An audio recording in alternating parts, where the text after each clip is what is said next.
Hello and welcome to Stay Energetic, a podcast dedicated to our favourite Belarusian football team, the mighty Energetik BGU. Thank you so much for joining us on our weekly journey through the main talking points of Energetik's last match. Once we've covered that, we'll move on to our thoughts on how we see the next one panning out, and anything else Energetik related that we think you might want to hear.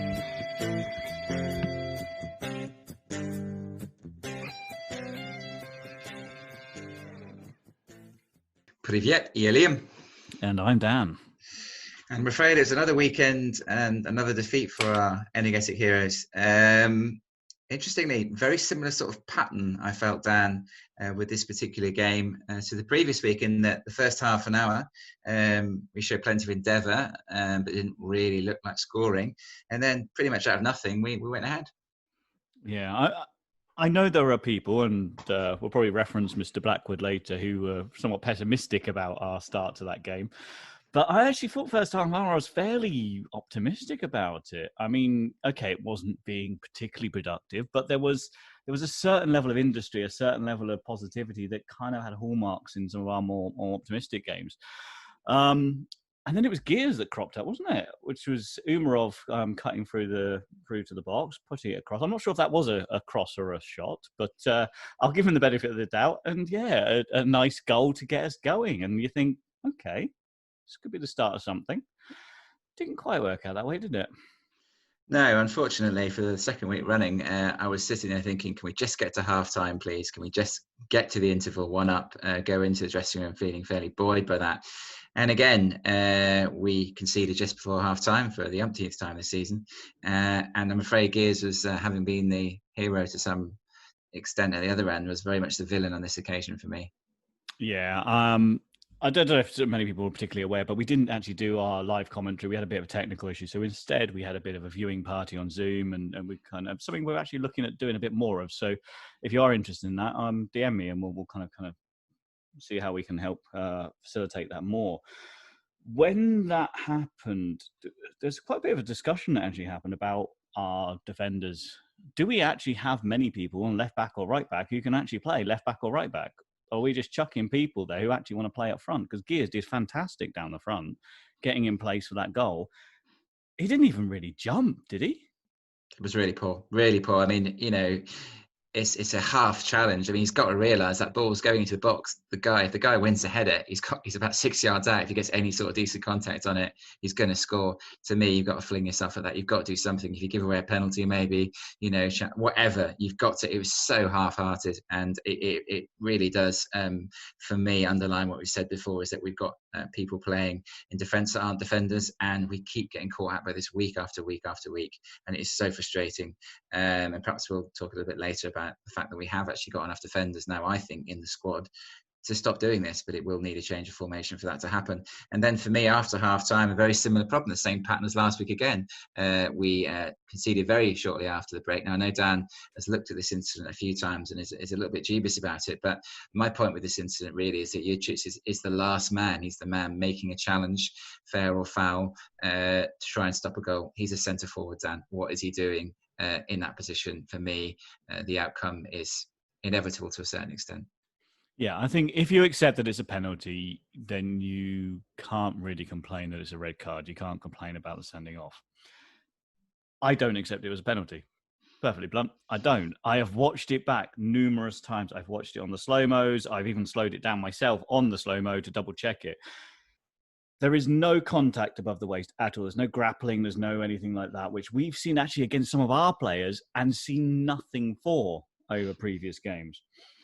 The Torpedo guy actually kicks out at him twice, and it's on the second kick out that he then goes down.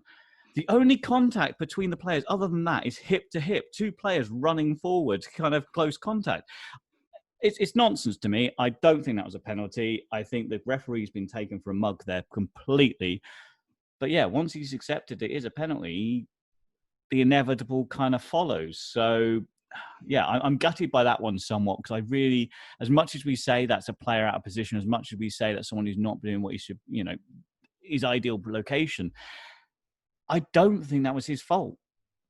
Interesting indeed. And we have seen a few of those. And interestingly, we saw one of them against Bate, where we felt Sarep was very harshly treated and was also sent off for a second yellow on that occasion.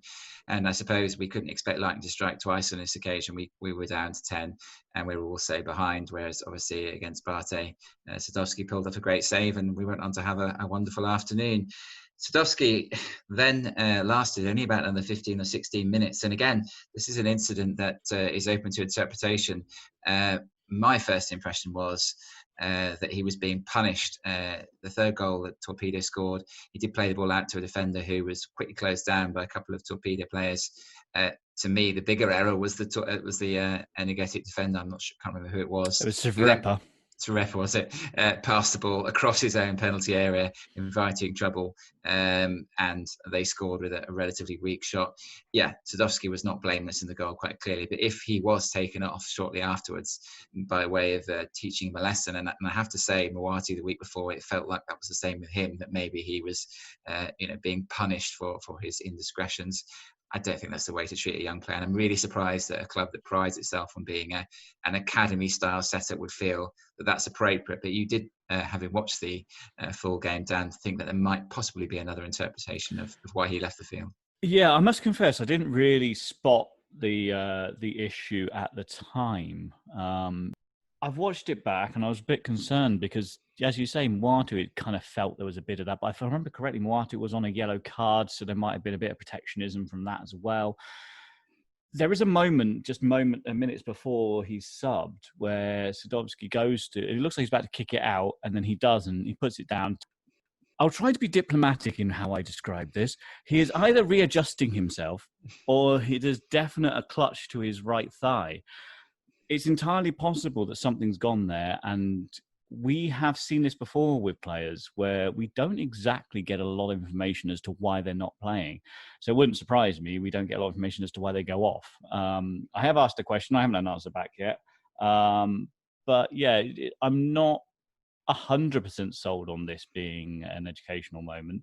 And looking back over the goals, yes, okay, the ball to Zverepa wasn't ideal, but Zverepa had time. He could have kicked it out on either side of the pitch there, or he could have knocked it down the line, or he could have done any number of things. The pass he played across was just ridiculous. I mean, that was play school kind of error. So yeah, as much as Sadowski might have been slightly contributing to that, yeah, the blame isn't entirely his at all. I really do hope, Dan, that you're right about that, because there are various different ways of dealing with players who've made mistakes. If he was in tears because he was gutted because he'd made a mistake and he'd basically been humiliated in front of however many people were there and however many people were watching, I think that's appalling, I have to say. And I really hope that isn't the reason behind his substitution. It made a little difference in the end. The rest of the game played itself out. We conceded another goal, and to be honest, I'm not sure Lesko covered himself in glory on that one either. It's kind of forced through his legs, wasn't it, from quite close range. So yeah, game over, 3 defeats in a row. But, what can you say? It's just one of those situations where we've got to now pick ourselves up, dust ourselves down, as they always say, and look ahead. And we have in recent weeks always tried to find somebody to talk about this weekend's opposition. Last week we had a few possibilities, but eventually we were thankful to be able to rely on one of our own in Jon Blackwood to give the rundown on Torpedo. This week, I think we pretty much knew, Dan, didn't we, that we were going to struggle to find a Gorodeya fan. We've hunted high and low in the past for them, if only to tease them about their rather robust style of football. They're not out there. So many thanks to Jon, as always, incredibly well informed on this weekend's opposition, who is going to start off with his own take on what he makes of Gorodeya, and perhaps a little bit about their history and how they came to pass. Well, hi guys, good to see you again. Gorodeya, regular readers of the blog will know that I refer to them as a Gubbins village outfit, and that's actually a little bit unfair, but it derives from our home defeat to them, which all of us are trying desperately to forget, in mid-April, when they beat us with virtually their only attack of the game, and then spent the rest of the game throwing themselves around in mock agony and parking the bus. But looking back over the highlights of that game, as I did earlier today, it's also true to say that we were our own worst enemy. We had enough chance to win the game 6-7-1.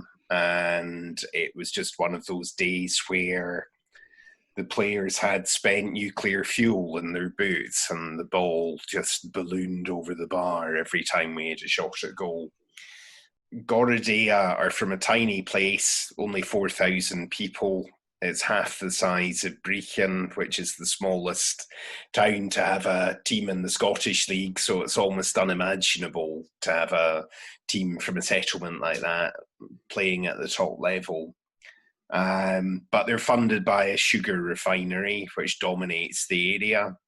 And they've risen very steadily. The club was only formed 16 years ago in amateur football. And since then, they've come up and up and up. They've never been relegated in those 16 years. They've had 4 promotions. And they're working themselves into being a real community club now. They've got a football school. They do a lot of work with disadvantaged local children. They invest a lot in their area. And I think they're a good illustration of how different football culture is in Belarus to how it is in Scotland, England and Wales. You know, here you have a state-owned enterprise which promotes its brand through a football team and does lots of good works into the bargain. And, you know, that's the way in which they seek to promote the part of the world that they're from. Okay, so you're sounding far too positive about them. We didn't bring you on here to be positive, Jon. We brought you on because we expected a certain level of gubbins that we're not really receiving. We want to hear some negativity. Where's it going wrong for them? Well, let's increase the gubbins dial to full gubbins ahead then. They won 3 in a row. That at the beginning of the season, 3 1-0 wins in a row. The win over us was the end of that sequence. They also beat Belshina and pretty much put Sergei Gurenko out of a job at Dynamo Minsk, the famous game where Danilo was sent off and then spent the rest of the game looking bored, sat on a log. That's on the log. The pitch. Yeah, they've not got many good players. They're an exceptionally negative team, exceptionally defensive. They're not easy to watch. But there's a long history of these sorts of teams at top level football. I mean, going all the way back to probably around the time you were born and Harry Bassett's Wimbledon. You know, they were unwatchable. They were a dreadful team and they were really thuggish and violent as well. But they survived, and with these sorts of teams, the end always justifies the means. Gorodeya are never going to have the money to play the Shakhtars and the Batas off the park or compete for those expensive imports, so they have to do it their way with the means at their disposal. So I guess that would be how they would justify the way they play. But since that sequence of wins, they've only won twice in 14. So they're in a really dire run. They're only a point ahead of FC Minsk, who are in the relegation playoff place. And FC Minsk have played 2 games less than them. So they have a real possibility to overtake Gorodeya, assuming they don't have too many more horror shows like they did last weekend in Borisov. So Gorodeya are in trouble for the first time in a while. I can't say too much about the squad. There's 1 or 2 players I'd take for us. The goalkeeper, Dov Giallo's been a really consistent performer. He's the sort of low-set, big-armed, mono-browed, ruddy-faced farmhand, you know, but unfortunately really agile, really consistent. Saved Gorodeya on many occasions this season. They've got a Belarusian international at the back, Pozniak, who used to be at Neyman and Shakhtar. And unfortunately for us, given how confident shot we are at the moment at the back, They've got some really good forwards. Lazar Sajcic, the Serbian, he got signed from Česká Budějovice in the Czech League in the close season. 6 goals in 18 games from an attacking midfield position, not bad. Sergei Arkhipov, Artem of Shakhtar's less popular wee brother, 6 goals in 16 games. And they've just signed a boy from Lida, Jan Senkovic, 10 goals in 12 games in the second tier, 2 assists already in his 2 appearances since he's signed for Gorodeya. So, they've made some decent signings to try and give themselves the best chance of surviving. The good news for us is that I think they're a wee bit short of money. There was quite a funny headline about 10 days ago, was that the sugar factory had agreed to give them a bit more money, and immediately they went out and signed a couple of these players. But there were rumours that some of their senior players and manager Radushko were asked to take a big pay cut. So that led to a couple of their better players leaving for Latvia and for Slavia Mostar. Wow. In the transfer window. They're not in a good run, really. 2 wins in 14 is relegation form by any measure. But I just can't see them going down. They know how to survive. I think these boys up front will score enough to keep them ahead of FC Minsk by the end of the season.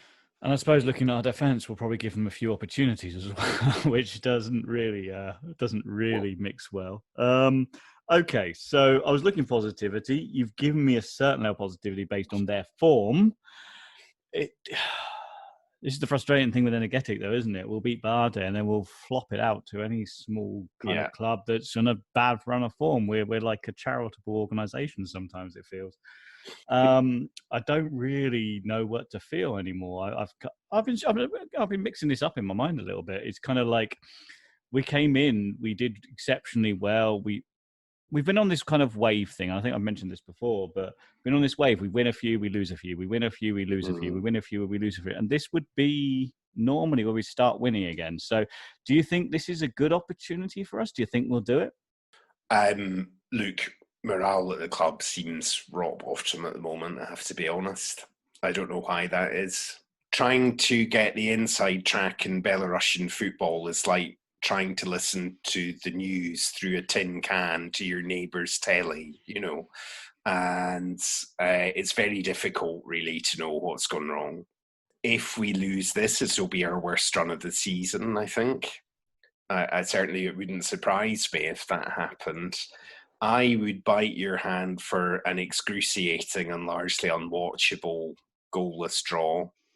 I think we do need to get something from this game, because next weekend, Nîmes and Grodno rock up in Molodechno, and I have no hope of us taking anything from that game. Then we're on a break. Then we've got Smolovici and then Orsha in the Cup for the rest of August. So it'd be a good opportunity to stop the rot. Whether we can, I don't know.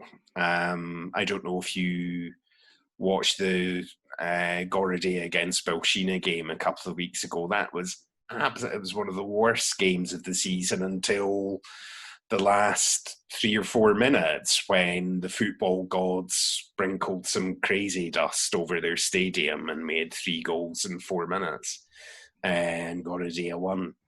So I hope it's not going to be a game like that, and I hope they don't get a penalty because Miroshnikov breaks Arkipov's eyelash at the edge of the area, or, they buy a whole fleet of buses from the Minsk bus factory and park it in front of their goal and stare at us for the rest of the game. I don't know. It's not going to be a classic, I'll settle for a goalless draw as part of the beginning of a rebuild. But trying to predict our team's results is, Yeah. And then, to be honest, predictions aside, to focus on there, that has worked both ways, obviously. As much as you're negative about next week's game, a lot of us went into last week's, a couple of weeks ago's Barté game thinking, Yeah. well, no chance there. And Yeah. it's a very odd side. It's what I'm really trying to get my head around lately. I suppose it's not unusual, but when you have a series of negative results, you kind of focus a bit more on what's going wrong. When everything's going well, you kind of go, yay, let's just get on and party. It's you're only really focused on the flaws when it's going wrong. So anyway, we're taking up enough of your time. Thank you very much, Jon. If we ever find a fan, we'll send them your way to be educated, clearly, because they won't know as much as you do. So we'll organise that in the future. Yeah, I think I offended someone by calling them gubbins on Twitter a few weeks ago, and someone was a bit harumphing about that. So that may have been the world's one non-Belarusian Gorodeya fan. Believe it or not, there was also a Gorodeya top on eBay recently. I didn't buy it, by the way. I have no idea who brought that over from Belarus. It was some boy in East Anglia selling it. So if he's listening, then contact Dan and well, we don't need it for now. We need it for next season if they stay up, obviously. But for a club like that, it's good to have that in the bank ready, because we struggle otherwise. But yes, thank you very much, Jon. And of course, we should be looking for your more detailed preview any day now, and that'll be posted out. Written as we speak, so that should come out tomorrow being Friday. Fantastic. And that'll be pushed out on the Twitter page, and if you follow him on the blogger and the rest of it, you'll get to read that. And there's always a really in-depth, detailed look at not just the team, but they'll show the club and the location and the city or village if it's this team, and that's, I would always highly recommend that, just for information as much. Really, it's intriguing learning so much about this country and about the different kind of dynamics that we're playing into here. So thank you very much, and we'll speak to you again. Speak to you again. Thanks, Jon. That was great. I have to say, it's really hard, Gorodeya, isn't it? Because, like you say, as you outlined, it's a club that you kind of want to like, because they seem to be doing so many good things. And obviously, as a Norwich fan, I'm usually rooting for the underdog. It's a tiny village. I mean, I used to live in a village of a similar size. To imagine them being, even in a small country like Belarus, in the Premier League, when you think of a city like Mogile, for instance, of hundreds of thousands of people that are not in the Premier League in Belarus. And I think there's two cities. When I looked up a bit of geography of the country, 2 or 3 of the top 5 cities haven't got a team in the Premier League, and yet Gorodeya are there. But they're so horrible to watch, and I have to say that particular game back in April lived long in the memory for all the wrong reasons. So I really hope we're not going to see, as you say, more bus parking and more theatrics and a tolerant referee. I'd really like to see Big Dennis in charge for that one myself. I think he's, I don't know his surname, but we see him every now and again. I think he's had one shocker all season, but Big Dennis is a great ref. I think he'd deal with the Gorodeya divers very, very well. But yeah, your perspective, Dan, therefore, is that we might win, but we might not. You're trying to be positive, but you fear the worst. Didn't I call that realistic last time or something like that, or pragmatic or some sort of nonsense?